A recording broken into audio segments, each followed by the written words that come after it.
Bonjour, Emmanuel Veil. Aujourd'hui, nous allons parler sur un sujet assez important. On le voit partout sur Facebook. Comment choisir un bon coach? Comment être sûr d'avoir quelqu'un de compétent en face de soi ou en ligne? Il vaut mieux souvent avoir un bon coach à distance qu'un mauvais sur place. Nous allons voir un petit peu tous les points que doit avoir votre coach. La première chose, essayez quand même de prendre quelqu'un du métier, ça serait bien. Quelqu'un qui a fait ses preuves, ça serait pas mal non plus.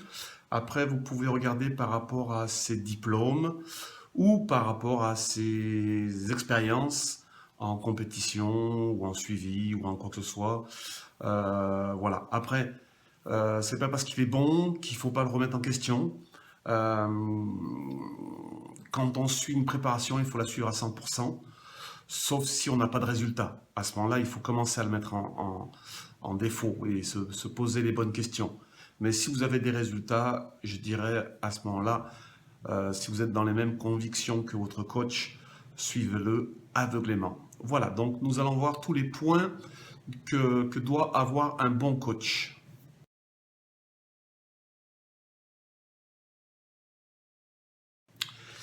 La première chose que doit faire votre coach, c'est déjà de s'intéresser à vous. Donc de vous demander qui vous êtes, ce que vous faites, votre poids, votre taille, votre métier pour savoir un petit peu vos occupations et le temps que vous avez à consacrer, on va dire, à ce sport ou à votre objectif. Après, il doit le savoir, votre ancien entraînement. Déjà, l'entraînement immédiat que vous venez de faire si jamais vous êtes sur une phase continuelle. Après, si c'est une reprise ou un débutant, c'est totalement différent. Mais il doit donc voir un petit peu le nombre de séries, le nombre de reps que vous faisiez avant, et savoir donc, on va dire, vos antécédents sportifs et musculaires, si donc ça fait longtemps que vous faites de la musculation. C'est le premier point. Il doit un petit peu regarder les méthodes que vous avez utilisées pour savoir un petit peu ce que lui va faire et va planifier.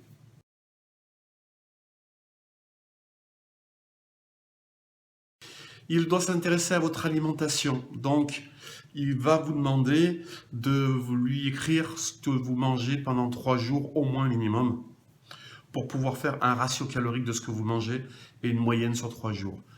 Comme ça, il saura un petit peu les répartitions que vous aviez déjà en lipides, protides, glucides. Et il pourra donc, en vous demandant si vous êtes sur une phase de prise de poids, de stagnation ou de perte de poids, en fonction de ce que vous mangez, pouvoir vous donner, on va dire, un équilibre calorique ou un surplus pour vous faire grossir, en tout cas avec un bon équilibre en glucides, lipides, protides. Donc ça, c'est primordial. La personne qui vous fait une alimentation sans savoir ce que vous mangez au pif, c'est qui fait du copier-coller et qui fait la même chose pour tout le monde.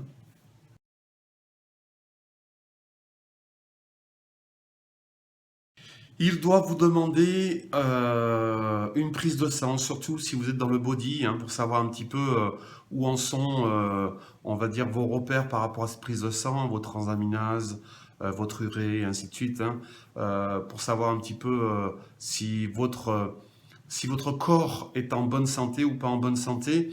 Ce qui est intéressant aussi dans une prise de sang, c'est de pouvoir voir, par exemple, pour la thyroïde, vous avez ce qu'on appelle une fourchette médicale. Vous allez voir que vous rentrez dans le standard, vous ne rentrez pas dans le standard. Donc, par exemple, de 12 jusqu'à 37. Si vous n'êtes pas en dehors de cette fourchette, c'est que vous êtes en bonne santé pour le milieu médical. Oui, mais si par exemple, pour la thyroïde, 12, c'est le minimum, ça veut dire qu'à 11, vous êtes en hypothyroïdie, mais ça veut dire qu'à 13, vous l'êtes aussi plus ou moins, quoi, vous êtes en début d'hypothyroïdie, à 14, à 15, à 16. Donc, c'est quand même bien d'avoir une prise de sang pour savoir un petit peu quel est votre taux de testostérone, quel est votre taux de T3, de T4 et de transformation, quel est votre taux d'estradiol, d'hormones de croissance, pour pouvoir situer un petit peu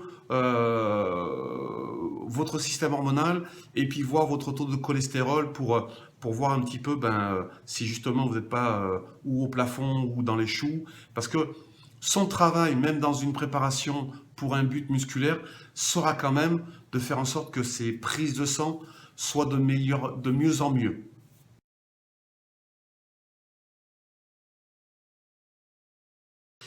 Il doit s'intéresser aussi à vous sur les antécédents médicaux, pharmaceutiques, si vous avez eu des traitements assez lourds pour une maladie, si vous avez déjà eu des grosses blessures articulaires ou musculaires, si vous avez eu un gros accident. C'est important quand même de pouvoir, on va dire, peindre un personnage, de pouvoir se donner, on va dire, une idée de tous les antécédents que vous avez eus pour pouvoir, par rapport à l'entraînement, par rapport à l'alimentation, améliorer les choses et ne pas les empirer. Hein. Donc c'est très important.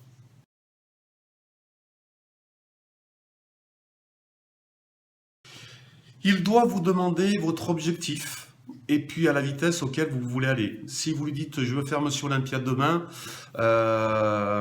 c'est à lui quand même de vous ramener à la raison, hein, d'accord? Si jamais vous voulez faire les choses naturellement, il ne doit pas vous emmener vers ce que vous n'avez pas envie de faire. Il doit vous expliquer la réalité. Il est certain que si vous me dites je veux rester naturel et je veux être Monsieur Olympia dans 5 ans, ça sera à moi de vous dire, écoutez, en tout cas, ce ne sont pas dans mes compétences ou c'est irréalisable, en tout cas avec moi. Si d'autres peuvent vous le faire, je ne pense pas que c'est possible, mais après, vous avez le choix. Voilà, donc c'est bien quand même d'avoir un dialogue, de ramener un petit peu les gens sur terre, de pas leur promettre monts et merveilles, hein, un résultat musculaire pour quelqu'un de naturel, c'est pas plus de 3 kilos par an musculaire. Il faut arrêter de rêver en pensant que des coachs vont vous faire prendre 10 kilos en 6 mois. Alors, moi aussi, hein, ou tous les coachs que je connais aussi peuvent, hein, en vous faisant manger des pizzas, des cochonneries, prendre des produits. Mais excusez-moi, le jour où vous allez sécher et puis revenir à la réalité, vous allez vous rendre compte qu'il ne reste pas grand-chose musculairement. Par contre, peut-être que votre santé en aura pris un coup. Voilà. Donc, il est intéressant donc de se dire, c'est à lui d'arriver et avec votre dialogue, d'arriver à, on va dire, fixer donc ces objectifs que vous lui donnez, mais en y mettant, on va dire, des délais et en lui demandant un petit peu à quelle vitesse vous voulez aller et à quelle vitesse lui, il peut vous faire aller. Hein. La grosse discussion là-dedans, bien sûr, on en revient, hein, c'est que des gens vont vous demander des choses que vous ne voudrez pas faire. Enfin, moi, personnellement, à ce moment-là, je préfère les envoyer vers d'autres personnes qui le feront peut-être. Mais en tout cas, pour moi, l'intégrité de la santé passera toujours avant le but du résultat.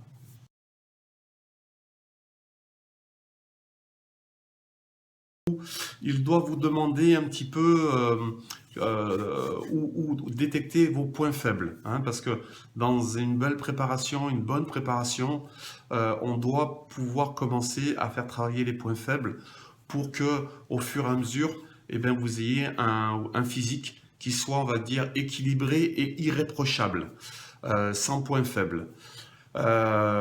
Donc, plusieurs solutions, il est à distance, il vous demande des photos, il vous demande vous-même ce que vous avez comme point faible, il analyse bien que ce n'est pas des points faibles en force, parce que quelquefois les gens confondent, si votre but est le volume. Et si jamais il est sur place, c'est à lui de détecter quels sont vos points faibles et de regarder un petit peu la segmentation de votre squelette, c'est-à-dire l'angulation, la longueur des membres, la longueur du tronc, la longueur des cuisses, parce que vous allez vous rendre compte que si vous avez un bon coach, il ne vous donnera pas les mêmes exercices si vous avez des bras courts ou si vous avez des bras longs ou des jambes courtes ou des jambes longues, parce que justement, vous allez avoir, si je prends un exemple, des bras longs au développé couché, je vais sentir essentiellement mes triceps, alors que si vous avez les bras courts, vous allez sentir très rapidement les pectoraux. Donc, en fonction de ça, au lieu de vous faire des développés couchés, il vous fera plutôt des écartés couchés ou des choses comme ça. Voilà, donc il y a tout un mélange qui peut être fait parce qu'un coach doit vous faire un programme qui est personnalisé et adapté à votre squelette, à votre métabolisme, à votre mode de vie, à votre objectif.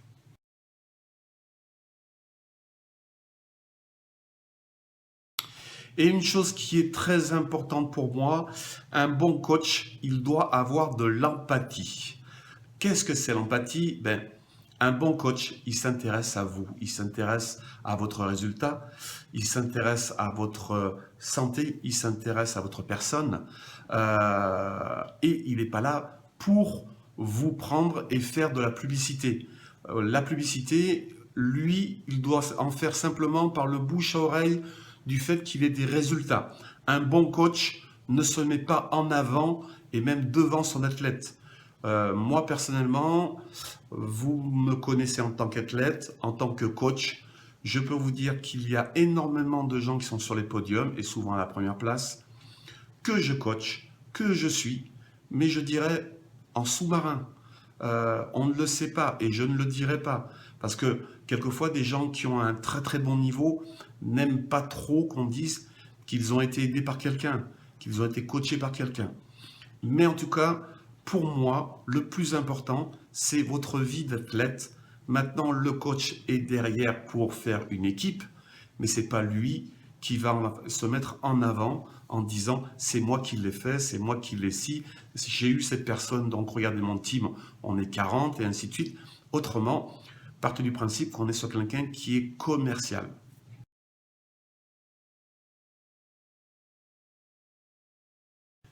Un dernier point, votre coach va vous donner sûrement des compléments alimentaires à prendre,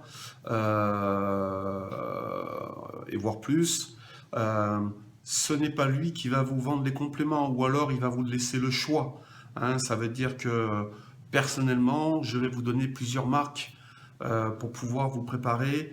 Par contre, il y a des marques que je vais vous demander de ne pas commander. Je ne citerai pas de nom, où on ne sait pas ce qu'il y a dedans, on ne sait pas si par exemple pour une protéine, si c'est vraiment de la protéine, si dedans vous n'avez pas des tas de choses qui n'ont rien à faire là-dedans. Enfin voilà. Donc le plus important là-dedans, c'est que votre coach doit vous guider vers des bonnes marques. Si il a un stock et que vous vouliez lui en acheter, c'est une chose. Mais si vous sentez qu'il est hyper commercial, c'est-à-dire ne prenez que cette marque-là, ne commandez qu'avec moi, dites-vous que vous êtes plus dans un coach commercial qu'un coach qui cherche à avoir des résultats. Donc, oui, il doit vous vendre, enfin, il doit vous conseiller des produits, peut-être vous en vendre, mais attention, hein, flairez quand même la personne qui est hyper commerciale. À ce moment-là, si elle est hyper commerciale, elle est rarement fiable pour le reste. Voilà.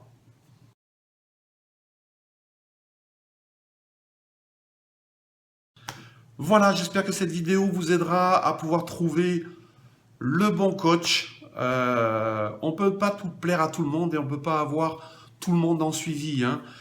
Moi, personnellement, quelquefois, je préfère refuser du monde que d'avoir trop de gens à suivre. Alors, c'est toujours pareil, je fais un mix entre les gens que je suis à distance et les gens que je suis sur place parce que ça prend pas le même temps, ça prend pas la même implication. C'est différent pour les gens qui font des compètes et les gens qui n'en font pas non plus. Donc, c'est pas les mêmes tarifs, c'est pas les mêmes suivis. Attention, un coach, c'est quelqu'un qui est là pour vous donner les outils. Il va pas faire le travail à votre place. Il va pas être là à vous mettre des coups de pied au cul tous les jours. Hein, c'est pas votre maman non plus. Hein. C'est pas lui qui va être devant le frigo tous les soirs et dire ah non non, il faut pas que tu manges ça. Hein. Ça fait partie de est-ce que vous êtes un futur champion ou pas? Est-ce que vous avez la volonté de faire un sport qui est dur et une alimentation qui sera compliquée parce que elle est contraignante, mais c'est pas le coach qui va vous donner des solutions pour ne pas craquer, avoir envie de m'entraîner, avoir envie. Ça, c'est vous, hein, attention. Hein. On ne vend pas de la motivation. Nous, on vend les outils qui vont vous aider à avoir le résultat avec votre motivation, votre acharnement à l'entraînement et votre régularité à l'alimentation. Je vous souhaite une bonne journée, j'espère que cette vidéo vous aidera bien. Inscrivez-vous sur ma chaîne YouTube, faites-la partager avec des amis. Je pense que ça peut apporter des choses. Si vous estimez qu'elles sont bonnes, ces vidéos, eh ben faites-les partager au maximum et qu'ils s'inscrivent sur la chaîne. Voilà. Bonne journée, bon entraînement. Ciao, ciao.